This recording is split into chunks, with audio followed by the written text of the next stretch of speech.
100 hours in a single player game and you still won't be done. Sounds crazy, right? Well, I'm gonna talk about 10 single player RPGs that'll eat your life and leave you begging for more. If you think you can handle the grind, like I did, keep watching. This is not for the weak. Kingdom Come Deliverance is basically a medieval life simulator that is gonna make you feel like a total loser for the first 10 hours of your life. Kingdom Come Deliverance is the kind of game that basically hates you for the first 20 hours, and it does not even try to hide it. You play as a guy named Henry, and I am telling you right now that Henry is probably the most useless person I have ever seen in a video game. Most games give you a sword and tell you that you are the chosen one, but this game just gives you a bag of charcoal and watches you get beat up by the local drunk guy. It is honestly hilarious how bad you are at everything, because you cannot even swing a sword without falling over or getting out of breath like you just ran a marathon in heavy boots. You'll probably spend the first few days just trying to figure out how to not starve to death or get killed by a random guy on the side of the road with a stick. The realism in this game is actually kind of insane, and it's definitely why people end up playing it for over 100 hours. You have to literally learn every single thing from scratch, just like you would in real life. If you want to use a bow, you are gonna suck at it, and the arrow will just fly into the dirt while your arm shakes like crazy. You even have to learn how to read, because Henry is just a regular peasant who never went to school, so when you open a book, all the letters are just scrambled up like a bowl of alphabet soup. You have to find a guy to teach you and sit there for days just so you can understand what a sign says. It is a total grind, but it feels so good when you finally win a fight because you actually had to practice and get better at the game instead of the game just making you a god for no reason.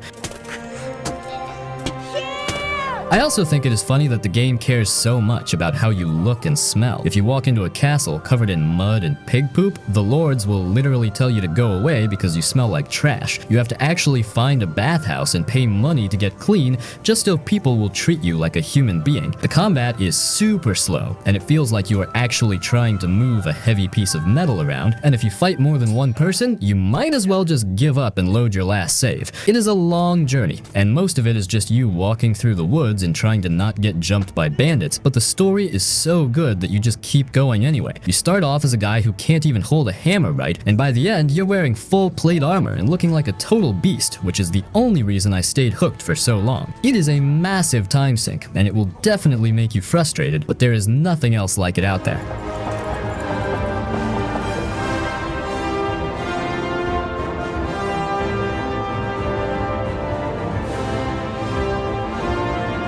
The Witcher 3 is basically the king of all RPGs, and it is the main reason why so many people have zero social lives anymore. You play as this guy named Geralt who has white hair and 2 swords, and he looks like he really needs a nap and a glass of water. His whole job is just walking around and killing monsters for money, because apparently regular people in this world are too scared to handle a single big bird or a werewolf. The main story is all about finding his daughter Ciri because she is being chased by these spooky ghost knights called the Wild Hunt, but honestly, the game gives you so many distractions that you will probably forget she even exists for like 50 hours. The coolest part about this game is that the side quests do not feel like boring chores. In most games, a guy asks you to find his lost cow and you just do it and get some gold. But in this game, that cow probably got eaten by a demon, or the guy's neighbor is actually a secret vampire. You get pulled into these super deep stories where you have to use your Witcher senses to track down blood trails and smells like some kind of medieval Sherlock Holmes. You'll be riding your horse roach through the woods and see a random yellow exclamation point, and suddenly you are caught in a 3-hour adventure about a cursed baby or a haunted lighthouse. It's actually kind of a problem because you want to save the world, but you keep getting stopped by every random villager who has a weird problem.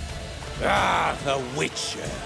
Should have expected as much. Then there's the card game called Gwent, which is basically a drug for gamers. There is literally a world-ending threat happening and people are dying left and right, but Geralt will still stop everything just to play a round of cards with a random shopkeeper. You spend so much time traveling across the entire map just to find rare cards because you want to have the best deck in the world. Between the card games and the monster hunting and the crazy amount of talking you have to do, you can easily spend 100 hours and still feel like you haven't even seen half of the map. The game game also forces you to make these really hard choices where there is no right answer. Sometimes you think you're being a good guy and helping someone out, but then you come back 10 hours later and find out that your choice caused an entire village to burn down or something crazy like that. It's super depressing, but it makes you feel like your choices actually matter, which is why people keep playing it over and over again. The world is just massive, and every single corner of it has something interesting to look at or something scary that wants to eat your face. If you start this game, you might as well say goodbye to your friends and family because you're gonna be busy being a grumpy monster hunter for a very long time. See how I've wheeled her in?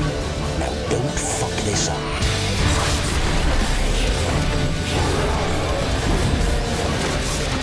Skyrim is basically that one game that Bethesda keeps selling to us every single year, and for some reason, we all just keep buying it because we have no self-control. It starts out with you in the back of a wagon and some guy tells you that you are finally awake, and honestly, that is the last time you will ever have peace in your life. You find out pretty fast that you are the Dragonborn, which basically means you can eat dragon souls and scream at people until they fly off the side of a mountain. It sounds really cool and powerful, but mostly you just end up running around the woods looking for butterflies and weird glowing mushrooms while a giant dragon is literally trying to end the entire world in the background. The reason you spend over 100 hours in this game is because it is actually impossible to stay on the main path for more than 5 minutes. You'll be walking to a city to talk to a king about something super important, and then you see a random cave or a weird tower, and suddenly it is 3 in the morning and you are the leader of a secret club of assassins. You can join a magic school even if you do not know a single spell, or you can become a werewolf and just run around eating people in the middle of the night. You can literally do anything you want, like becoming a master thief, or just a guy who steals every single sweet roll in the entire province just to be a jerk.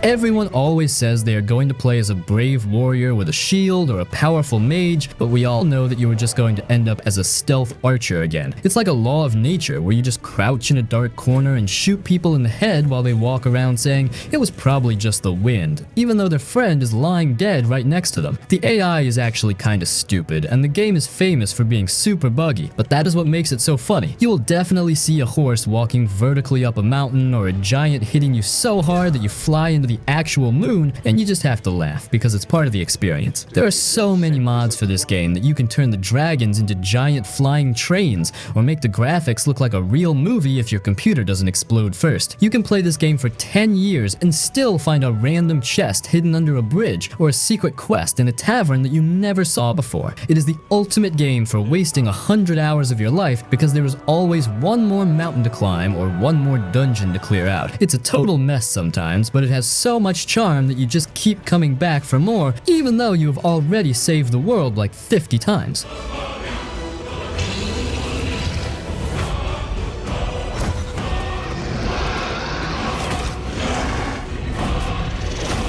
Persona 5 Royal is basically what happens when you take a regular high school student and give him a bunch of weird ghost powers and a talking cat who thinks he's a human. This game is so long that you could probably finish middle school in the time it takes to see the credits roll, because it easily goes over 100 hours for just one playthrough. You play as a guy who got in trouble for a crime he did not even do, and now he has to move to Tokyo and live in a dusty attic above a coffee shop while everyone at school thinks he's a total delinquent. The game is split into 2 parts, which is why it takes forever, because half the time you're just a normal kid going to class, and the other half you're a superhero thief jumping into people's brains to steal their evil thoughts. The style of this game is honestly just cool, and it makes every other game look kind of boring and gray. Everything is bright red and black, and the music is so catchy that you'll be humming it in your sleep while you dream about fighting shadows. You spend a ton of time just hanging out with your friends and eating giant burgers, or going to the movies just to make your stats go up so you can be more popular or smarter. It sounds like it would be boring to go to school in a video game, but for some reason it is super addicting, and you start caring about these anime characters like they're your real-life best friends. Nice! Beautiful. Then there's Morgana, who is a small black cat that follows you everywhere, and he is probably the most annoying part of the whole experience. He constantly tells you that you are tired and forces you to go to sleep, even when you just want to go out and do something fun, and it is honestly a total buzzkill. But you need to stay on his good side because he turns into a literal van in the underground subway dungeons, which is just as weird as it sounds. The royal version of the game adds an entire extra semester at the end with a new story and a new character named named Kasumi, and that extra content alone is like another 30 hours of gameplay. The combat is turn-based, which some people think is old school and slow, but this game makes it feel fast and punchy like a movie. You collect these things called personas, which are basically like edgy Pokemon that you use to blast enemies with fire and ice and physical attacks. You can even fuse them together to make stronger ones, and you'll spend hours just sitting in a velvet jail cell trying to create the perfect monster for your team. The story gets really deep and deals with some pretty dark stuff about adults being terrible people, and it feels really good to finally take them down and make them apologize for being jerks. It's a massive commitment, and your eyes will probably hurt from all the reading and flashy lights, but it is one of the best stories ever told in a game. Going all in on this plan is the only choice we got. I wonder who they'll bring justice to next. It's not just Japan anymore. The whole world's waiting to see the Phantom Thieves' next move. Divinity Original Sin 2 is basically the game where everything is constantly on fire and it is usually your fault. You start the game on a boat with a physical collar around your neck because you are a sorcerer, which is just a fancy way of saying you have magic that the government thinks is illegal and dangerous. Everyone treats you like a freaking criminal, and you have to find a way to escape this island called Fort Joy, which is honestly a terrible name because there is zero joy to be found there at all. You will probably spend the first 30 hours of your life just trying to get off that one tiny island, and by the time you finally leave, you realize you have barely even started the actual story. The combat in this game is turn-based, but it is way more complicated than something like Pokemon because the ground you are standing on actually matters. If you cast a rain spell and then hit someone with lightning, they will get stunned. But if you throw a fireball at a puddle of oil, everything just explodes into a giant mess of flames. It is hilarious and frustrating because half the time you end up accidentally killing your own team because you did not see a random barrel of poison hiding behind a wall. You have to think like 5 steps ahead, or the enemies will just wipe you out and you will be staring at a game over screen for the 10th time in an hour while you wonder why you even play video games.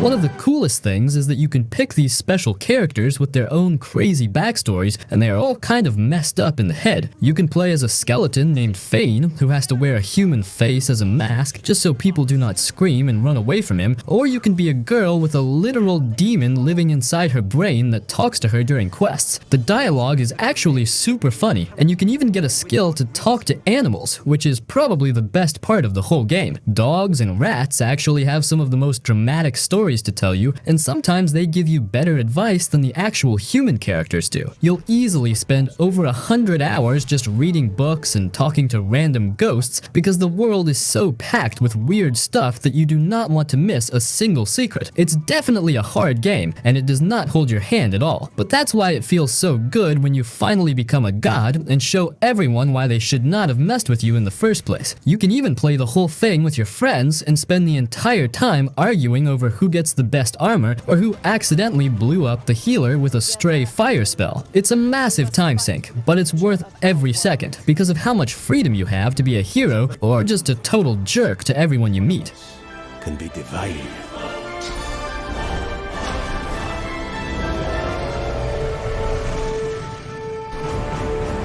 Fallout New Vegas is basically the greatest mistake ever made because it is a buggy mess that crashes all the time, but it is also a masterpiece that will ruin your life for 3 months straight. You start the game by getting shot in the actual face by a guy in a checkered suit who sounds like he belongs in a jazz club, and then a robot digs you out of a shallow grave like it is no big deal. Most people would just stay in bed after getting their head opened up, but you decide to walk across a radioactive desert just to find the guy who tried to kill you so you can probably kill him back, or at least get your delivery package back. The whole game is set in the Mojave Wasteland, which is mostly just dirt and angry giant bugs, but for some reason you just cannot stop exploring every single broken building and abandoned gas station you find. The reason you spend over 100 hours in this desert is because every single person you meet has a massive problem and they all want you to fix it with a gun or by talking. You have to pick a side between a bunch of guys who think they are the old government and a bunch of weirdos called the Legion who dress like Romans skins and wear football pads for armor. It is honestly hilarious because these guys in skirts think they're gonna take over the world with machetes and throwing spears, while everyone else has lasers and mini nukes. Then there's Mr. House, who is just a giant grumpy face on a computer screen, and he thinks he owns everything because he has an army of robots with wheels for legs. You spend so much time talking to these different groups and deciding who to betray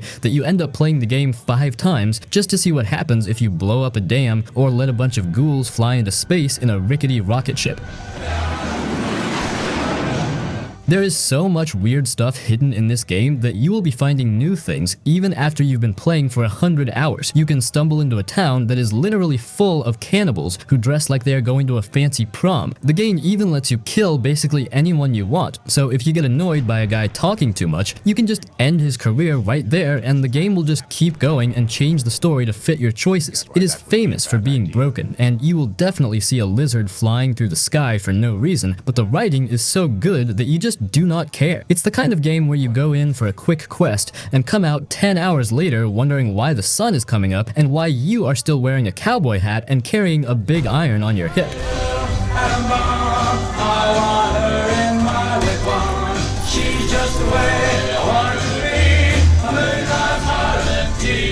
Elden Ring is basically a giant prank played on gamers by a guy named Miyazaki and the dude who wrote Game of Thrones. You start the game by getting roasted by some random guy who tells you that you are maidenless, which is basically a fancy way of saying you have no friends and nobody likes you. Then you walk out into this massive world called the Lands Between. Good. You will be riding your weird ghost horse named Torrent and see a cool castle in the distance, but then you fall down a hole and end up in an underground city that is literally the size of a whole different game. There are no map markers telling you where to go, so you just wander around like a lost tourist until you accidentally walk into a room with a boss that is 40 feet tall and has way too many arms. You will die about 1,000 times and you will probably scream at your TV, but for some reason you just keep coming back because you want to see what is over the next hill.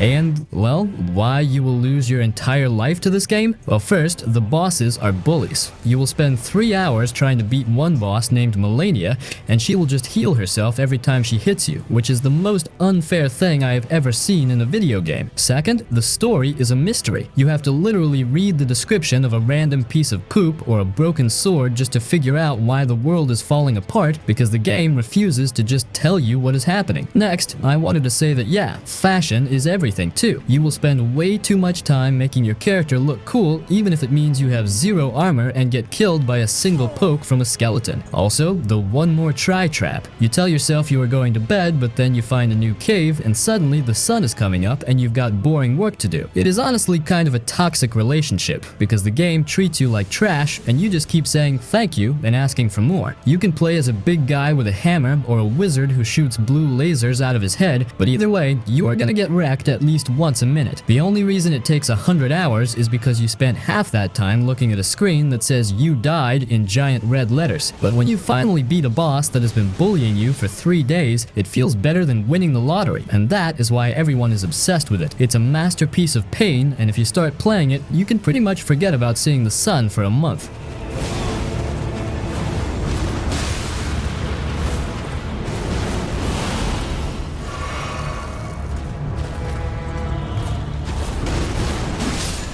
Dragon Age Inquisition is basically what happens when you are just minding your own business at a party and suddenly the sky explodes and everyone decides it's your job to fix it. You start the game with a glowing green hole in your hand that can close giant rifts in the air, and because of that, everyone starts calling you the Inquisitor and acting like you are some kind of holy celebrity. It is honestly a lot of pressure because one minute you are a nobody and the next minute you're running a literal army and sitting on a giant throne deciding if people should be kicked out of the kingdom or thrown in jail. The reason this game takes over 100 hours is because it is absolutely filled with stuff that distracts you from actually saving the world. You go to a place called the Hinterlands and you think you're just going to be there for a second, but then you find out there are like a billion side quests and a random dragon living in the back of the map that wants to set you on fire. You spend so much time picking up literal rocks and flowers just so you can upgrade your potions or make a slightly better pair of cants for your character. It is a total trap because the map is so huge that you end up wandering around for hours just looking at the scenery or trying to figure out how to jump up a mountain that clearly was not meant to be climbed.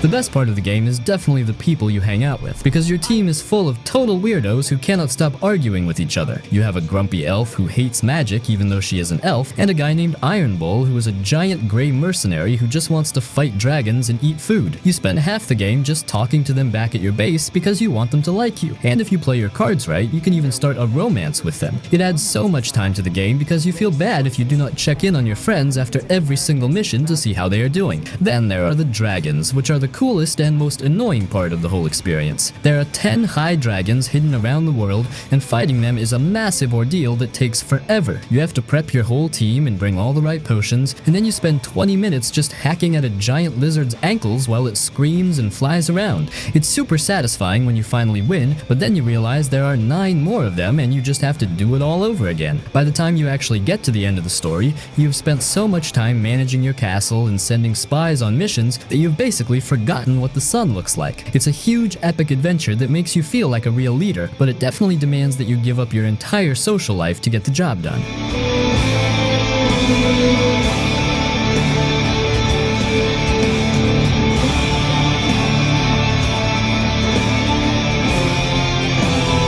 Dragon's Dogma Dark Arisen is easily one of the weirdest and awesome games ever made, and it starts in the most insane way possible. You are just chilling in your fishing village when a massive red dragon shows up out of nowhere and literally rips your heart out of your chest and eats it. Instead of dying like a normal person, you just wake up as the Arisen, and now you have to go find that dragon to get your organs back. It is a crazy way to start a story, and it only gets weirder from there because you spend the next 100 hours wandering around a world that feels like it wants to step on you or swallow you whole. The thing that makes this game take up so much of your time is the combat, because it's not like any other RPG you have played. If you see a giant 3-headed snake or a massive griffin, you don't just stand there and poke its toes with a sword. You actually jump on its back and climb up its fur like you were playing a crazy version of a playground jungle gym. You can grab onto a cyclops and stab it right in its one giant eyeball, or hang onto a dragon's wing while it flies high up into the sky. It feels amazing, and you will spend hours just looking for big monsters to climb on because it never gets old to be a tiny human hanging onto the neck of a beast that is the size of a house.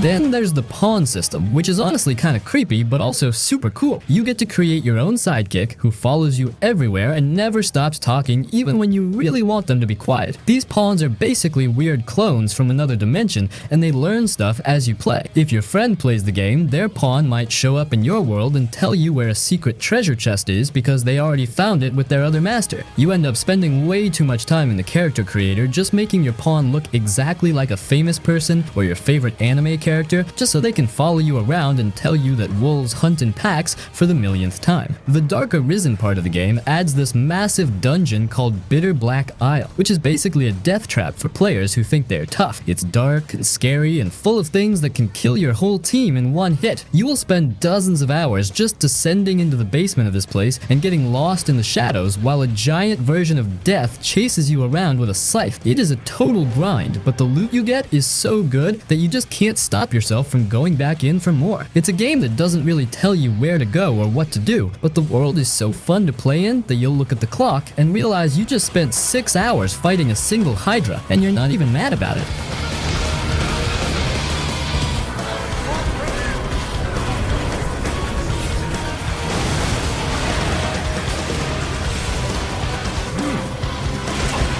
Monster Hunter World is a massive time sink, and the reason people lose their minds over it isn't just because big lizard go boom. This game actually changed everything for the series. Before this, Monster Hunter was this clunky, niche thing on handhelds where you had to deal with loading screens every time you walked 10 feet. World blew the doors off and made the maps actually feel like living, breathing places where you aren't just a player, you're part of a food chain that hates you. The gameplay is all about the dance. You don't just mash buttons and win. If you try to play this like a regular hack and slash game, a Rathalos is gonna fireball you into the dirt before you even get a swing in. Every single one of the 14 weapons feels like learning a whole new sport. If you pick the greatsword, you are basically playing a game of chicken with a monster, waiting for the perfect moment to drop a massive overhead chop that takes like 5 seconds to charge up. If you miss, you look like a total idiot. If you hit, it feels like you just cracked the planet in half. Then you have the charge blade, which is so complicated it basically requires a college degree just to understand how to load your files and not have your sword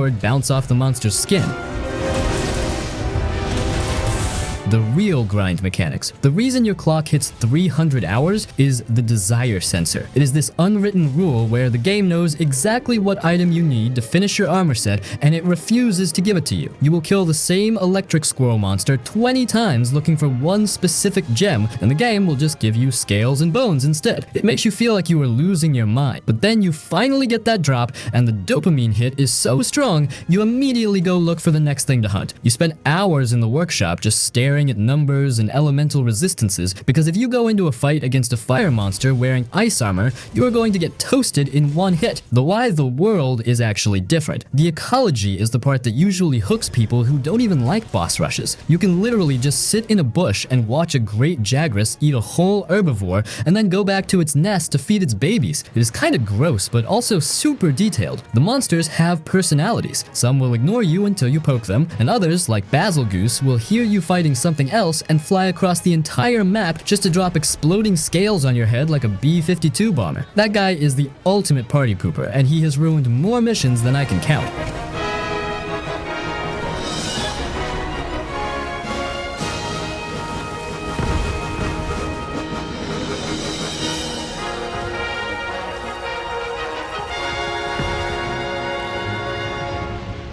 Baldur's Gate 3 is the game that basically embarrassed every other RPG developer out there because it showed everyone that you can actually make a massive world where your choices aren't just fake buttons that lead to the same ending. It is based on Dungeons & Dragons, which usually sounds like something for nerds in a basement, but this game turned it into a high-budget drama where everyone is hot and everything is trying to kill you. The game spent years in early access, with fans basically bug testing it for the developers, and by the time it finally came out in 2023, it was so polished and dense that it felt like a miracle. You start the game on a gross, fleshy spaceship with a literal brain-eating parasite inside your eye socket, and from that moment on, you are on a clock to find a cure before you turn into a purple monster with tentacles. The gameplay is turn-based, but don't let that fool you into thinking it is slow or boring. It's more like a sandbox where you can use the environment to be a total genius or a complete moron. If there's a boss standing on a bridge, you don't have to fight him for 20 minutes. You can just use a spell to shove him off the edge and watch him disappear into the abyss. You can stack 20 explosive barrels around an enemy while they're talking to you, and then light a match to end the fight before it even starts. The game actually rewards you for thinking outside the box, which is rare because most games would just give you an invisible wall or tell you that you aren't allowed to do that. You spend hundreds of hours just experimenting with weird stuff, like talking to every single dead body you find, or using a potion to turn into a tiny cat so you can sneak through a hole in a wall.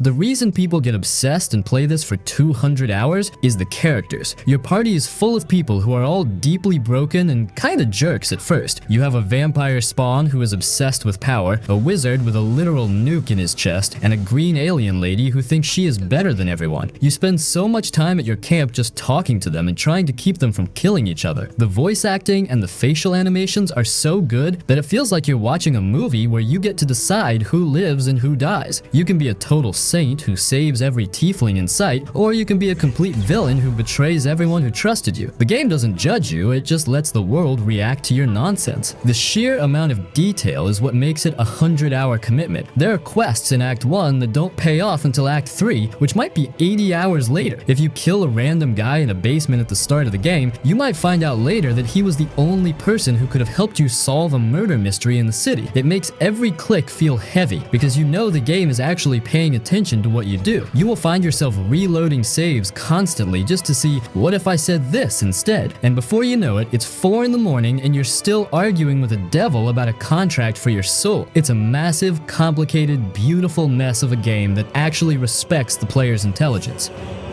Bow before me. Bow before the absolute.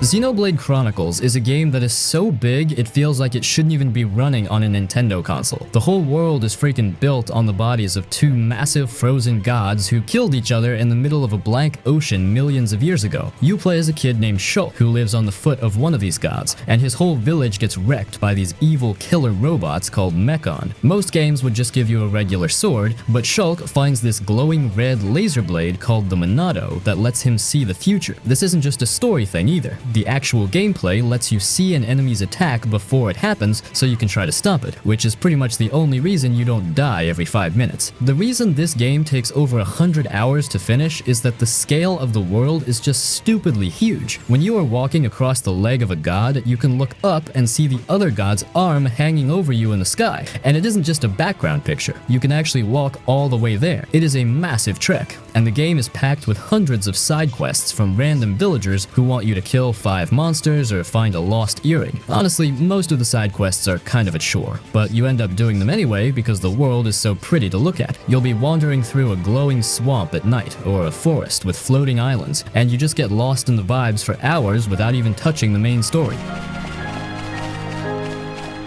The combat is this weird mix of an MMO and an action game, where your characters attack automatically, but you have to pick special moves called arts and manage where you are standing. If you stand behind a monster, you do more damage, but if the monster turns around, you're in trouble. It gets really intense because you are constantly managing aggro, which is basically making sure the big scary monster is hitting your tanky friend Ren instead of your squishy healer. The game also has a chain attack mechanic where the whole screen turns blue and you get to unload your best moves all at once, which feels amazing when you finally pull it off against a boss that's 10 levels higher than you. What's unique about Xenoblade is how it handles the vision mechanic. During a fight, if a boss is about to use a move that will kill one of your friends, the game stops and shows you a vision of them dying. You then have like 10 seconds to run over there, warn them, or cast a shield to change the future. It's a real rush and keeps you from just falling asleep while your characters auto-attack. Plus, the music is incredible. It's the kind of soundtrack that makes you feel like you're on the most epic adventure of all time, even when you're just looking for a specific type of cabbage in a field. It's a long, emotional journey with a lot of plot twists that will make your brain hurt, and by the time you reach the end, you'll feel like you've actually traveled across the bodies of gods. The future I see, it isn't set. So I can use this power to change the future, and that's exactly what I intend to do. If you thought Baldur's Gate 3 was a lot to handle, Pathfinder Wrath of the Righteous is here to basically shove you into a locker and take your lunch money. This game is based on the Pathfinder tabletop rules, which are notorious for being so complicated they make doing your taxes look like child's play. It's developed by Owlcat Games, and they clearly didn't believe in the concept of less is more. They went for more is more, and then add 1,000 more pages of math on top of that. You aren't just a hero here, you are the leader of a literal crusade against an infinite army of demons that have ripped a hole in the sky called the World Wound. The reason this game easily hits 150 hours is the sheer mountain of choices you have to make before you even start playing. There are over 25 classes, and each of those has like 6 subclasses, and then you can multi-class into something else. You could spend 5 hours just in the character creator trying to figure out if you want to be a warrior who rides a dinosaur or a wizard who specializes in turning people into dogs. If you don't know what you're doing, you will build a character that is total garbage and get absolutely demolished by a random droman in the first act. It's a game that expects you to actually read the fine print on every spell and feat, or you're going to have a bad time. The Mythic Path system. This is the one thing that makes Pathfinder stand out from every other RPG ever made. About midway through, the game stops being a normal adventure and lets you choose a mythic path. You basically get to decide what kind of god-tier being you want to become. The Angel. You grow wings and start nuking demons with holy light. The Lich. You literally die, turn into a skeleton, and raise your own undead army to fight for you. The Trickster. You break the fourth wall and mess with the game's actual dice rolls because you think life is a joke. The Swarm that walks. You become a literal cloud of bugs that eats everyone and everything in its path. Each path completely changes the story, the dialogue, and how people treat you. It's like having 10 different games in one, which is why people keep coming back to play it over and over. You might spend 80 hours as a holy crusader and then decide you want to see what happens if you just turn everyone into zombies instead.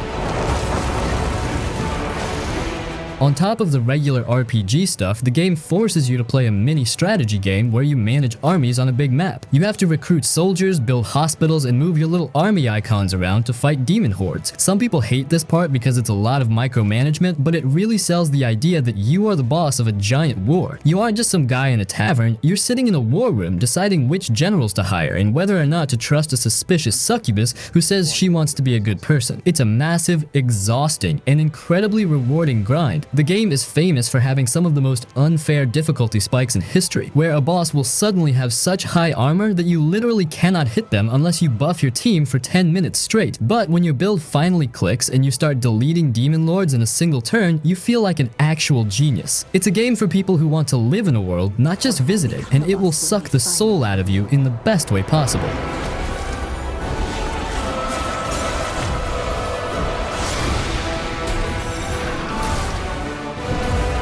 Look, if you told me 10 years ago that one of the best RPGs in the world would be about a middle-aged guy with a permanent perm fighting people with a giant fish in the middle of Honolulu, I would have told you to stop sniffing the glue. But here we are. Like a Dragon, Infinite Wealth is the sequel to the big soft reboot of the Yakuza series, and it is absolutely massive. It takes Ichiban Kasuga, who is basically a human golden retriever in a suit, out of Japan and dumps him in Hawaii to find his long-lost mom. The reason this game is a 100-hour black hole is because it is packed with so much stuff that it honestly feels like a fever dream. You aren't just doing turn-based combat, you are playing a game that is constantly trying to distract you with the weirdest side content ever made. One minute you are in a serious, tear-jerking scene about family and betrayal, and the next minute you are playing a parody of Pokemon called Sujimon, where you catch weird creeps and hobos in the street to make them fight for you. I'm not kidding. You actually train them and go to gyms to become the Sujimon master. It's so disrespectful to your time, but you just can't stop doing it.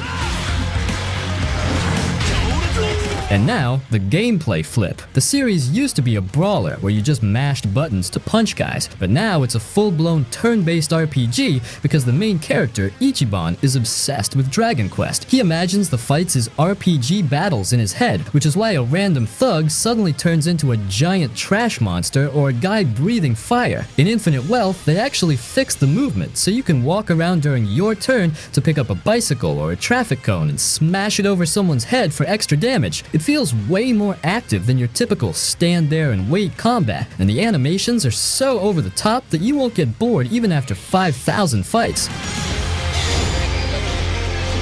Dondoko Island, the Life Destroyer. If the main story isn't enough, the game basically shoves an entire version of Animal Crossing inside itself called Dondoko Island. You find a literal garbage dump island and decide to turn it into a 5-star resort. You spend dozens of hours cleaning up trash, crafting furniture, catching bugs, and inviting guests to stay at your huts. You can lose 40 hours here and completely forget that you're supposed to be finding your mother or stopping a massive criminal conspiracy. It's a game within a game, and it's actually polished enough to be its own separate release.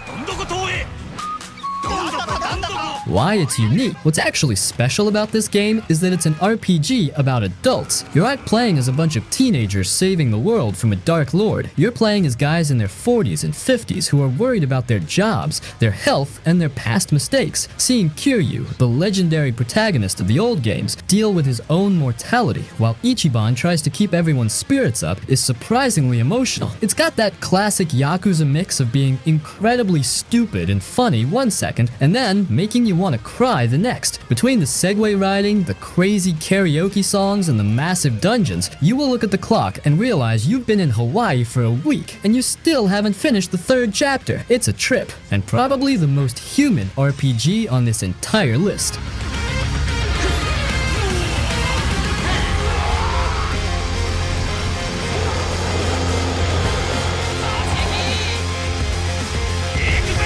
Final Fantasy VII Rebirth is the kind of game that feels like Square Enix just decided to throw every single idea they've had for the last 30 years into one box and see if it exploded. It's the second part of the remake Trilogy, taking Cloud and his band of eco-terrorists out of the dark metallic city of Midgar and dumping them into a world that is so big it actually feels disrespectful to your free time. You remember how the original 1997 game had that world map where you looked like a giant walking over tiny trees? Yeah, that's gone. Now, every single inch of that map is a fully realized massive zone packed with stuff to do, and it will easily take you 100 to 150 hours if you even have a hint of completionist energy in your soul. The gameplay is this crazy hybrid of real-time action and menu-based strategy that actually works perfectly. You're swinging a sword that's bigger than your body, but you still have to slow down time to pick spells and abilities once your bar fills up. The big new addition here is synergy skills, where two characters team up up for a move, like Cloud launching Tifa into the air or Barret using Aerith as a literal human turret. It makes you feel like the party actually likes each other instead of just being random people standing in a line waiting for their turn to hit a monster. But the real reason this game takes forever isn't just the fighting, it's the fact that the game refuses to let you walk 10 feet without giving you a minigame. The minigame apocalypse. I'm not exaggerating when I say there is a minigame for everything. Want to play cards? There's Queen's Blood, which is a surprisingly deep deck builder that will eat 20 hours of your life because you just have to beat every random NPC in every village. Want to ride a Chocobon? There's a whole racing league. Want to flex? There's a gym workout game. There's even a piano playing simulator that is harder than actually learning to play the piano in real life. It's wild because usually this stuff feels like filler, but in Rebirth, it's actually high quality. You'll be in the middle of a life or death chase after the legendary villain Sephiroth, and then you'll spend 3 hours trying to get a high score on a dolphin riding course. It's total madness, but it's so charming you just go along with it. Why the world matters. The unique history of this game is that it's not just a remake, it's more like a sequel that is self-aware. If you played the original, you know what's supposed to happen, but the game keeps winking at you and suggesting that maybe things won't go the same way this time. This creates this constant tension where you're exploring these beautiful areas, like the tropical beaches of Costa del Sol or the neon lights of the Gold Saucer, while wondering if the world is about to break. The level of detail is insane. You can see the wear and tear on Cloud's leather armor and the individual blades of grass in the fields. It's a technical beast that makes the PS5 sweat. The character work is what really keeps you hooked for the long haul though. The game takes the time to let you go on dates or hang out with each party member to build your relationship. You get to see sides of characters like Red 13 or Yuffie that the original game just didn't have the space to show. By the time you reach the final chapters, you've spent so much time with these people that the emotional hits actually land. It's a massive, colorful, slightly bloated but totally incredible journey that proves you can take a classic and make it feel brand new without losing the heart of what made it special in the first place. Just be prepared to play a lot of cards. All I want is one thing: to keep the others safe. It's upon us. The reunion. When worlds merge. Mass Effect Trilogy. Look, the Mass Effect Trilogy is basically the ultimate sci-fi soap opera, and if you haven't played it, you're missing out on the best way to lose 100 hours of your life. It is not just one game, it is this massive 3-part epic where you play as Commander Shepard, the only person in the galaxy who realizes that giant sentient space squids called Reapers are coming to turn everyone into organic smoothies. The crazy thing about the history of this series is how it actually changed the way we think about choices in games. Back when these first started coming out, the idea that a decision you made in the first 10 hours of the first game could come back to haunt you 50 hours later in the third game was totally unheard of. It creates this insane web of consequences where if you let a teammate die because you were being a jerk or you just weren't prepared, they stay dead. They don't show up in the sequels, their story just ends, and you have to live with that guilt while you stare at their empty locker on your ship. The gameplay is kind of a weird journey itself because the first game feels like a clunky old school RPG where you're constantly overheating your guns and driving a space tank called the Mako that handles like a bouncy castle on wheels. But then the second and third games turn into these slick, high-speed shooters where you're using biotics, which is basically space magic to throw enemies across the room like ragdolls. But honestly, the shooting is just what you do between the actual important stuff, which is talking to your crew. You spend so much time on your ship, the Normandy, just walking around and checking in on everyone because the characters are so well written that they start feeling like actual friends. You've got Garrus, who is this cool birdman sniper that always has your back, and Rex, a giant grumpy lizard who just wants to headbutt everything in sight. Speak when spoken to, Uvenk.